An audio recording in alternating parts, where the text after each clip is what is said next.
All praises to Yahweh Ba'Shem Yahweh Shai, Ba'Shem Makar Kwadash. Double honors to the apostles and the elders of Great Millstone, and Shalom to the nation of Israel. This is going to be a lesson called I Got My Dream Job, right? And it's going to be about how a lot of people's jobs that they have that require them, that will give them lots of money, but then they require people to use up a lot of time, right? That's going to be the cause of their destruction, man. And it's also going to be the reason why they wasn't able to learn the scriptures, or going to be the reason what they use for as an excuse as to why they wasn't able to learn the scriptures. This is Sirach chapter 38, or Ecclesiasticus chapter 38 and verse 24. The wisdom of a learned man cometh by opportunity of leisure, and he that have little business shall become wise. So there'll be a time where people that Yahweh is trying to harden like gold, where they won't have a lot of time. They won't have a lot of things to do, man. He might actually make them not have a job, right? And I've heard on several occasions where the apostles have said that they wasn't working or something like that at the time, right? And that was at a time where they was able to then learn the scriptures, man, right? The apostles have gave their testimonies of situations like that. And then there's brothers over here in the UK where I am that I've heard from older videos that I've saw them do before, that I've mentioned things like this, and I've seen other brothers that I've mentioned it. But even if I wouldn't have heard any testimonies from any of the brothers or any of the apostles, we would have known that it's true because it's written in the scriptures, right? But them going through it proves that this is a true thing. Verse 24, the wisdom of a learned man cometh by opportunity of leisure, and he that have little business shall become wise. So it's not a bad thing if you don't have a job for the time, if you use that time wisely, right? Verse 25, how can he get wisdom that holdeth the plough, and that glorieth in the gold, that driveth oxen, and is occupied in their labours, and whose talk is of bullocks? So that's given a few different situations there, a few different career paths, right? And it's basically saying, how can you get wisdom if you're working all the time?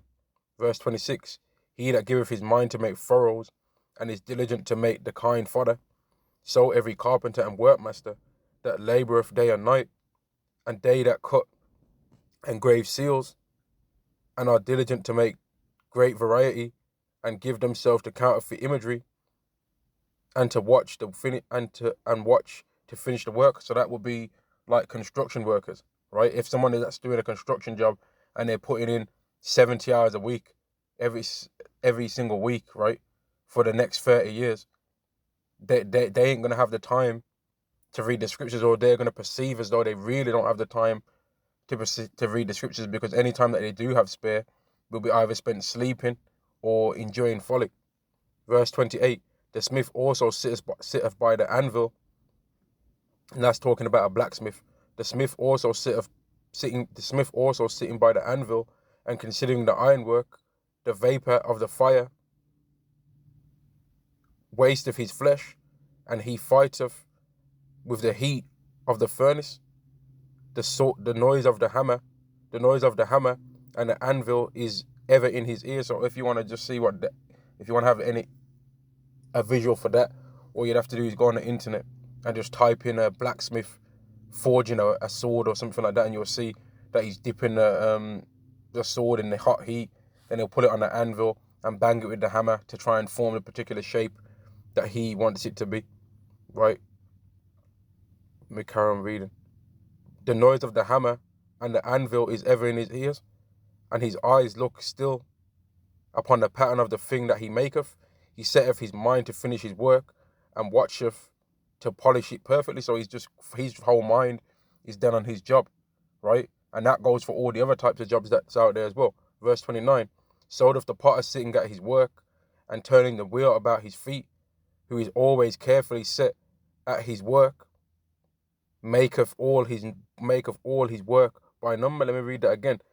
So doth the potter sitting at his work, and turning the wheel about his feet, who is always carefully set at his work, and maketh his work by number. So that's a pot maker. Verse 30, he fashioneth the clay with his arm, and boweth down his strength before his feet. He applieth himself to lead it over, and he is diligent to make clean the furnace.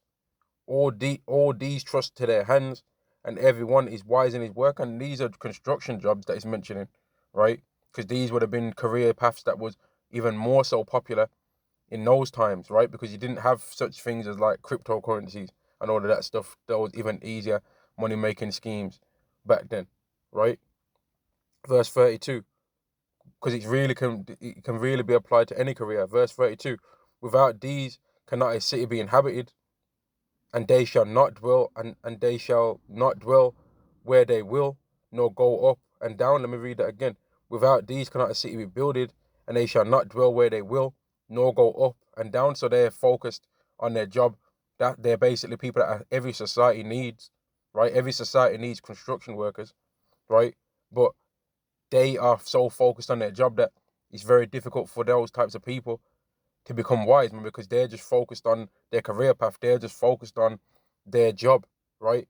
And then you've got a whole new class of people that have formed in this modern day that have got the whole dream job spirit, man, to where they are just focused about their job all the time. They're just focused about their work, and that causes for these people to not have any wisdom, man. They don't have any wisdom in the deeper things of life, which is the scriptures. Verse 33. They shall not be sought after. They shall not be sought for in public council, nor sit high in the congregation. They shall not sit on a judge's seat, nor understand the sentence of judgment. They shall not declare. They cannot declare justice and judgment, and they shall not be found where parables are spoken. So, although these people in this world that have got all these good jobs and stuff like that, they're necessary for the running of a society, right? They won't know how to judge a certain situation better than our apostles will know how to, right? If it was to ask how to judge a certain situation, our apostles will be able to judge that situation far better than these other people will, because these people are always just focused on their careers, because they might have loads of other things. They might have loads of other things that are connected to that particular career. They might have a mortgage connected to it. They might have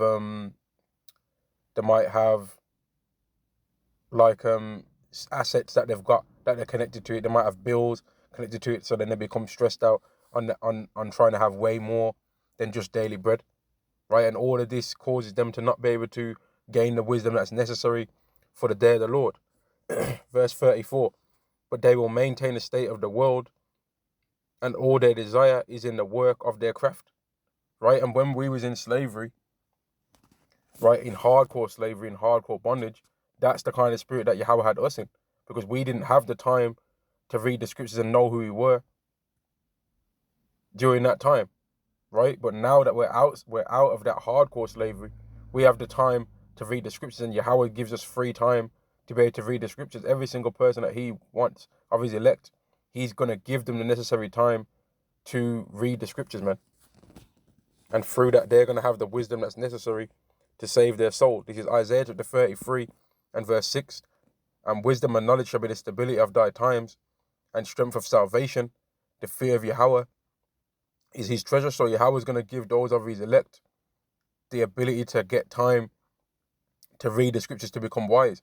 But for those people that he don't want, they might get their so-called dream job, right? They might be putting in 70 hours a week. They might live in a penthouse somewhere. They might be able to go to the fancy restaurants in whatever city they're from, or what if they're from a little town, they might be from a cottage area. They get to go to they get the more exquisite lifestyle. And at that time, when they have that exquisite lifestyle, they'll be looking at the people that Yahweh isn't giving the exquisite lifestyle and is giving time of leisure. They'll be looking at them like a joke, right? But at the end of it all, who's going to be the person that ends up winning and who's going to be the person that ends up losing? We already know. It's going to be the Israelites that are going to be the people that are going to end up winning, man. It's going to be the Israelites of Yahweh's elect that are going to be the people that are going to end up winning. This is Wisdom of Solomon chapter 5 and verse 1. Then shall the righteous man stand in great boldness before the face of such as have afflicted him and made no account of his labours.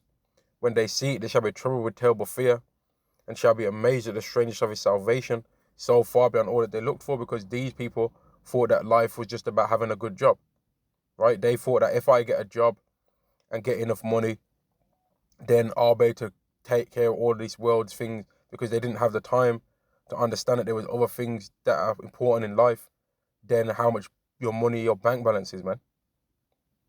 They poured all their time into having this world's good to the point where they didn't think about the world to come. Verse 3, and they repenting and groaning for anxious spirits shall say within themselves, this was he whom we had sometimes in derision and a proverb of reproach. We fools accounted his life madness and his end to be without honour, because these men might have not been pouring in loads and loads of time about for work all the time. They might have not been trying to hoard to themselves excess money. They might have been happy with a more basic car, or they might have been happy to catch the train, or they might have been happy to catch the bus, right? Or they might have been happy to walk. But they was more focused on, those other side was focused more on money and having goods.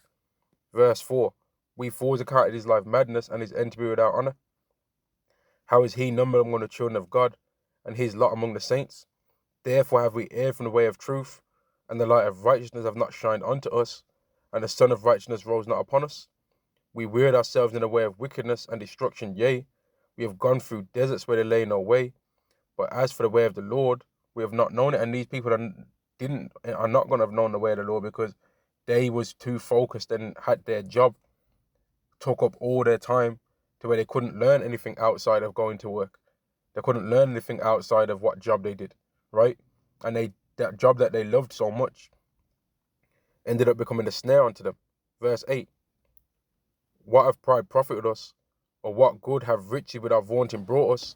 All those things are passed away like a shadow, and as a post that hasted by.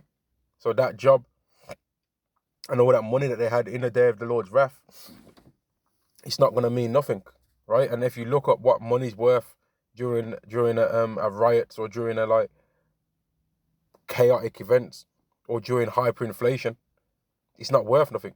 And nobody cares about how much money somebody else has got in their bank account then, because for starters, people steal during those times. So you don't need money if you can steal. Money is a thing that you don't need if you can be a thief, right? Verse 10, and as a ship that passeth over the waves of the water, when it is gone, by the trace thereof cannot be found, neither the path of the keel in the waves. Let me read it again. And as a ship that passeth over the waves of the water, when it is gone by, the trace thereof cannot be found, neither the path of the keel in the waves. So that's just giving another example of how all those riches and that pride are not going to mean nothing. And even a person's job is not going to mean nothing. And we saw recently, within the last 2 years, since pretty much really, like, let's say, from the end of 2019, we saw that a job doesn't mean nothing, because a lot of people lost their jobs, man. Loads of people lost their jobs, and loads of people ended up losing their companies. And there was an extreme wealth transfer from the poor and middle class into the hands of the elites, and 7 more billionaires was made, or they increased in their billions. Whereas you, just the everyday man that loved your job or whatever, a lot of you ended up losing your jobs, man. And this isn't a thing for me to mock you. It's a thing for me to let you think and see, and for even me to see and think that we might be sad sometimes that we don't have as much money, but that's being done so that we can have more time to learn about Yahweh, and to learn about Yahweh Shai, and to get the things that are really necessary for salvation, and to get the real riches, which is the knowledge of the scriptures that's going to save us in the day of the Lord's wrath. Verse 13, even so we in like manner, as soon as we were born, began to draw to our end, and had no sign of virtue to show, but were consumed in our own wickedness. And that's what all these people that was on that I got my dream job spirit are going to realize when they find out what's going to happen, man. I'm going to end the lesson there. All praises to Yahweh Ba'Shem Yahweh Shai, Ba'Shem Makar Kodash. Double knowledge to the apostles and the elders of Great Millstone, and Shalom to the nation of Israel. Shalom.